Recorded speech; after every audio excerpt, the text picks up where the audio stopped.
नमस्कार दोस्तों, Haryana GK current affair series में मैं चंद्रहास एक बार फिर से आप सभी का हार्दिक स्वागत करता हूं। करंट अफेयर सीरीज में हम हरियाणा जीके के जो नए प्रश्न बने हैं, हरियाणा जीके से संबंधित जो नई हरियाणा जीके बनी है उसके संदर्भ में जान रहे थे, उसके सभी पॉइंटों का डिस्कस कर रहे थे और ये आज उसके लगभग थर्ड या फोर्थ वीडियो है, ये ध्यान रखें। देखिए, आज का जो पहला क्वेश्चन है वो पहला क्वेश्चन है कि मेरी बेटी मेरा अभिमान। नई हरियाणा जीके पढ़ रहे हैं, किसी प्रकार का कोई दिक्कत नहीं है। नई हरियाणा जीके में सारे आपको नए क्वेश्चन मिलेंगे, नए प्रश्न मिलेंगे और ऐसे क्वेश्चन मिलेंगे जो अभी एग्जाम होंगे। कोई भी यदि एग्जाम हरियाणा के अंदर होता है तो उसके अंदर 100% आने की संभावना, वो सभी प्रश्न इस वीडियो के अंदर आपको मिलेंगे। तो देखिए, मेरी बेटी मेरा अभिमान पुस्तक किसने लिखी थी? मेरी बेटी मेरा अभिमान है, ये पुस्तक, इस पुस्तक के राइटर कौन है, ये पुस्तक किसने लिखी थी या ये किसकी पुस्तक है? तो आप बताएंगे नीलम चित्रा।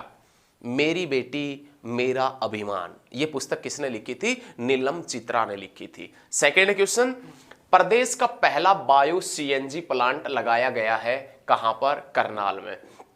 हरियाणा प्रदेश का पहला बायो सीएनजी प्लांट, इसकी क्षमता की यदि बात करें तो 15 टन इसकी क्षमता है और ये बायो सीएनजी प्लांट जो 15 जनवरी से लगातार कार्य कर रहा है, ये बायो सीएनजी प्लांट जो हरियाणा का पहला प्लांट है और ये बायो सीएनजी प्लांट हरियाणा के कौन से डिस्ट्रिक्ट में लगाया गया है? तो आप याद रखिएगा, करनाल डिस्ट्रिक्ट के अंदर, सीएम सिटी के अंदर, शूज सिटी के अंदर लिबर्टी शूज फैक्ट्री है। कहां पर? करनाल में। लेकिन बाटा शूज फैक्ट्री कहां है? बल्लभगढ़ फरीदाबाद के अंदर। तो आप ये याद रखिएगा, हरियाणा का पहला बायो सीएनजी प्लांट बच्चे भैया कहां लगाया गया है? तो आप बताएंगे करनाल के अंदर लगाया गया है। बहुत अच्छे। उसके बाद में नेक्स्ट क्वेश्चन, राज्य के किस जिले में अटल लाइब्रेरी स्थापित की गई है? अटल लाइब्रेरी राज्य के कौन से जिले में? हरियाणा का ऐसा कौन सा जिला है जिसमें एक लाइब्रेरी बनी है और उस लाइब्रेरी का नाम अटल लाइब्रेरी रखा है? तो बाबा फरीद की नगरी में या शेख फरीद की नगरी में एक लाइब्रेरी बनी है और उस लाइब्रेरी का नाम क्या रखा है? अटल लाइब्रेरी। तो अटल लाइब्रेरी हरियाणा की पहली कहां पर स्थापित की गई थी? की गई है फरीदाबाद में। देखिए, ऐसी कोई बड़ी बात नहीं है लाइब्रेरी वगैरह का, बच्चों को पढ़ाने के लिए लाइब्रेरी बनाई गई है। हालांकि कुछ गांव हरियाणा के ऐसे भी मिल जाएंगे, कुछ क्या बहुत से गांव हरियाणा के ऐसे मिल जाएंगे जिनके अंदर लाइब्रेरियां स्थापित हैं। वो उन गांवों ने अपने स्वयं के सहयोग से बिना सरकार की राशि प्राप्त किए लाइब्रेरी बनानी है। उन गांवों के युवा लाइब्रेरी में जाकर पढ़ते हैं। लाइब्रेरी में अत्याधुनिक सुविधाएं उन्होंने गाँव वालों ने दे रखी है। तो और वैसे भी शहरों के अंदर भी लाइब्रेरी है, गांवों के अंदर भी लाइब्रेरी है, लेकिन एक अटल लाइब्रेरी के नाम से लाइब्रेरी स्थापित की गई है और वो कहां स्थापित की गई है? फरीदाबाद में स्थापित की गई है, याद रखें। उसके बाद में भाभा अनुसंधान केंद्र में हरियाणा के किस वैज्ञानिक का चयन हुआ है? या ये भी क्वेश्चन है, भाभा अनुसंधान केंद्र में वैज्ञानिक के पद पर किस हरियाणवी का चयन हुआ है? हरियाणा का वह लड़का जिसका नाम दीपक है और वह लड़का जो जींद से है और जिसका चयन हुआ है भाभा अनुसंधान केंद्र में। भाभा अनुसंधान केंद्र जो है उसके अंदर किस हरियाणवी वैज्ञानिक का चयन हुआ है या किस वैज्ञानिक का चयन हुआ है जिसका संबंध हरियाणा से है? तो आप बताएंगे दीपक का। और दीपक कहां से है? जींद से। जयंती देवी नगर भी किसे कहते हैं? जींद। हरियाणा का हरदे भी किसे कहते हैं? जींद को कहते हैं। हार्ट ऑफ हरियाणा के नाम से किसे जानते हैं? जींद को जानते हैं। ये सभी प्रश्न अच्छे तरीके से याद रखें। उसके बाद में जो नेक्स्ट पॉइंट आता है वो अगला प्रश्न, नीदरलैंड के सहयोग से कहां फूल मंडी विकसित की जाएगी? हरियाणा का ऐसा जिला है एक जिसके अंदर नीदरलैंड के सहयोग से एक फूल मंडी बनेगी। हरियाणा का ऐसा जिला कौन सा है जिसके सहयोग से, नीदरलैंड के सहयोग से फूल मंडी विकसित की जाएगी? तो हरियाणा के गुरुग्राम डिस्ट्रिक्ट के अंदर नीदरलैंड के सहयोग से फूल मंडी विकसित की जाएगी। अंतरराष्ट्रीय न्यायालय की बात करें, इंटरनेशनल कोर्ट की बात करें, international court the Hague Netherlands में ही पड़ता है।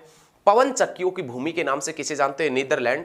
और वो नीदरलैंड जो अपने सहयोग से हरियाणा के गुरुग्राम में एक फूल मंडी स्थापित करेगा, याद रखिएगा, उसके हिसाब से ही फूल मंडी बनाई जाएगी गुरुग्राम के अंदर। नेक्स्ट प्रश्न, हरियाणा में सिट्रस फल व जैतून की खेती में, सिट्रस फल व जैतून की जो खेती है उसमें मदद करने वाला देश कौन सा है? तो उसमें नाम आता है स्पेन। हरियाणा के अंदर जो अत्यधिक मात्रा में सिट्रस फलों की, खट्टे फलों की जो खेती की जाएगी और जैतून की जो खेती की जाएगी हरियाणा में, उसमें कौन सा देश है उस खेती को मदद करने के लिए, उस खेती में हरियाणा की मदद करने के लिए आगे आया है? तो उस देश का नाम है स्पेन। उस देश का क्या नाम है? स्पेन देश हरियाणा के साथ में जैतून और सिट्रस फलों की खेती में सहायता करेगा। बुल फाइटिंग कौन से देश का राष्ट्रीय खेल है? तो आप बताएंगे स्पेन का राष्ट्रीय खेल है। उसके बाद में नाम आता है बेटी बचाओ, बेटी पढ़ाओ और बेटी अपनाओ चौक कहाँ बनाया गया है?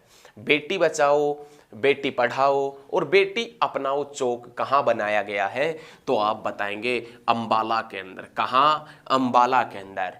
पूरे भारत के विज्ञान के 35% उपकरण हैं वो कहाँ से बनते हैं? अंबाला से। और इसी कारण वैज्ञानिक सिटी के नाम से किसे जाना जाता है बच्चे? अंबाला को जाना जाता है। तो ये याद रखिएगा, अंबाला के अंदर एक चौक का नाम है बेटी बचाओ, बेटी पढ़ाओ और बेटी अपनाओ। हालांकि ये चीज आपको पता होगा कि बेटी बचाओ बेटी पढ़ाओ अभियान की शुरुआत कब हुआ, कहां से हुआ, किसने किया।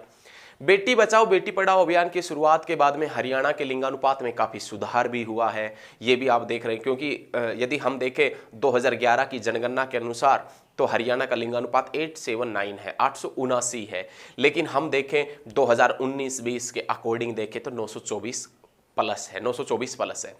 बेटी बचाओ बेटी पढ़ाओ अभियान की शुरुआत 22 जनवरी 2015 में श्री नरेंद्र मोदी ने पानीपत से की थी। पानीपत जिसका महाभारत कालीन नाम है इंद्रप्रस्थ। लेकिन बेटी बचाओ बेटी पढ़ाओ बेटी अपनाओ चौक कहां है? तो आप बताएंगे अंबाला के अंदर।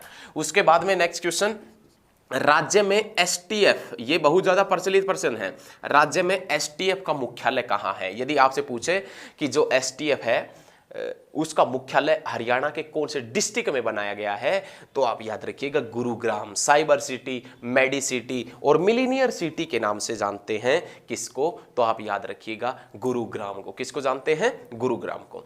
उसके बाद में एक ये बहुत अच्छी पहल है, एक ईंट शहीद के नाम, एक बहुत अच्छी पहल, इसको हम बड़ी अच्छी बात मानते हैं कि एक ईंट शहीद के नाम, एक ईंट शहीद के नाम अभियान के जनक कौन है? एक ईंट शहीद के नाम अभियान के जनक कौन है? तो आप बताएंगे संजीव राणा। बहुत अच्छी बात है, एक ईंट आप लगाएं शहीद के नाम, ये एक अभियान चला है एक ईंट शहीद के नाम, इस अभियान के जनक है संजीव राणा। और संजीव राणा से इसका संबंध कहां से है? तो आप बताएंगे कुरुक्षेत्र से जिसका संबंध है। उसके बाद में किस देश की संसद में भगवद गीता स्थापित की गई है? देखिए भगवद गीता का वर्णन भारत में ही नहीं मिलता, भगवद गीता भारत में ही प्रसिद्ध नहीं है, विदेशों के अंदर भी भगवद गीता बहुत प्रसिद्ध है। भगवद गीता कौन से देश की संसद के अंदर स्थापित की गई है? संसद का मतलब हम ये कह सकते हैं उनके दोनों सदन शामिल है, जिसमें जैसे भारत के अंदर जो है संसद की यदि बात करें तो संसद में राष्ट्रपति भी आता है और याद रखिएगा राज्यसभा और लोकसभा का भी नाम आता है संसद में। लेकिन यदि हम बात करें कि ब्रिटेन की संसद के दोनों सदन ऐसे हैं, ब्रिटेन की संसद के दोनों सदन ऐसे हैं जिसमें भगवद गीता स्थापित की गई है। तो आप याद रखिएगा किस देश की संसद में भगवद गीता स्थापित की गई है? तो ब्रिटेन की संसद में। उसके बाद में हरियाणा सरकार पोषण माह का आयोजन किस माह में करती है? या हरियाणा में पोषण माह का आयोजन किस माह में किया जाता है? हरियाणा सरकार या हरियाणा में एक माह ऐसा आता है जब पोषण माह मनाया जाता है, उसके अंदर पोषण माह का आयोजन किया जाता है। वो पोषण माह कौन सा है? यही एग्जामिनर पूछ रहा है, तो सितंबर। लेकिन सितंबर की आने वाली 23 तारीख, सितंबर की आने वाली 23 तारीख अपने आप में एक बहुत बड़ा स्थान रखती है। सितंबर 23 को हरियाणा में शहीदी दिवस मनाया जाता है। और वो शहीदी दिवस किसकी याद में मनाया जाता है? राव तुलाराम की याद में। किसकी याद में मनाया जाता है भैया? राव तुलाराम की याद में। हम भी कहानी बताएंगे, उसकी पूरी कहानी बताएंगे। उसके बाद में नाम आता है आरबीआई की टकसाल, रिजर्व बैंक ऑफ इंडिया, जिसका गठन भारत सरकार अधिनियम 1935 के तहत 1935 में हुआ था। लेकिन आरबीआई का नेशनलाइजेशन, राष्ट्रीयकरण 49 के अंदर हुआ, 1949 1949 के अंदर हुआ था। और आरबीआई की 2 टकसाल हरियाणा के अंदर स्थापित की गई है। आरबीआई की टकसाल हरियाणा के कौन कौन से जिले में स्थापित है? आरबीआई की टकसाल हरियाणा के कौन कौन से जिले के अंदर स्थित है? तो हिसार में, एक टकसाल हिसार में है, दूसरी टकसाल कहां है? फरीदाबाद के अंदर है। एक टकसाल हिसार में है, दूसरी टकसाल कहां है? फरीदाबाद के अंदर है। टीवी के माध्यम से, नेक्स्ट पर्सन, टीवी के माध्यम से पढ़ाई करवाने वाला देश का पहला राज्य। देखिए हरियाणा है छोटा लेकिन है बड़ा खोटा। हरियाणा है छोटा लेकिन है बड़ा खोटा, काफी कार्यों में सबसे आगे रहता है। टीवी के माध्यम से जब पढ़ाई शुरू हुई, कोरोना का जब टाइम आया तो टीवी के माध्यम से पढ़ाई शुरू की गई। तो टीवी के माध्यम से पढ़ाई करने वाला या करवाने वाला, करने वाला नहीं करवाने वाला, टीवी के माध्यम से पढ़ाई करवाने वाला देश का पहला राज्य कौन सा है? तो आप बताएंगे हरियाणा, आप सबका हरियाणा। उसके बाद में लास्ट क्वेश्चन है इस वीडियो का, एक्शन के शूज व चप्पल कहाँ बनते हैं? ये थोड़ा सा ओल्ड पर्सन है तो इसलिए हमने ये नीचे डाला हुआ है। एक्शन के यदि शूज और चप्पल आपसे पूछ लेता है कि हरियाणा में एक्शन के शूज और चप्पल कहाँ बनते, जूते और चप्पल कहाँ बनते हैं, तो बहादुरगढ़ के अंदर। बहादुरगढ़ कहाँ पड़ता है? तो आप बताएंगे झज्जर में। बहादुरगढ़ जिसका पुराना नाम क्या है? सराफाबाद। किस लिए प्रसिद्ध है? तो आप बताएंगे सैनिटरी उद्योग के लिए प्रसिद्ध है। किस लिए प्रसिद्ध है बच्चे? तो आप याद रखिएगा सैनिटरी उद्योग के लिए बहादुरगढ़ प्रसिद्ध है। तो बहुत अच्छे तरीके से सभी पॉइंट हम मानते हैं कि क्लियर हो रहे होंगे, अच्छे तरीके से आप पढ़ रहे होंगे। और यदि आपको वीडियो पसंद आती है तो इसको शेयर भी करते रहिएगा। और अभी तक आपने चैनल को सब्सक्राइब नहीं किया तो चैनल को सब्सक्राइब भी कर ले, ताकि लेटेस्ट वीडियो सबसे पहले आप तक पहुंच सके और आप सबसे अलग हट के तैयारी कर सके। धन्यवाद, मिलते हैं बहुत जल्द नेक्स्ट क्लास में।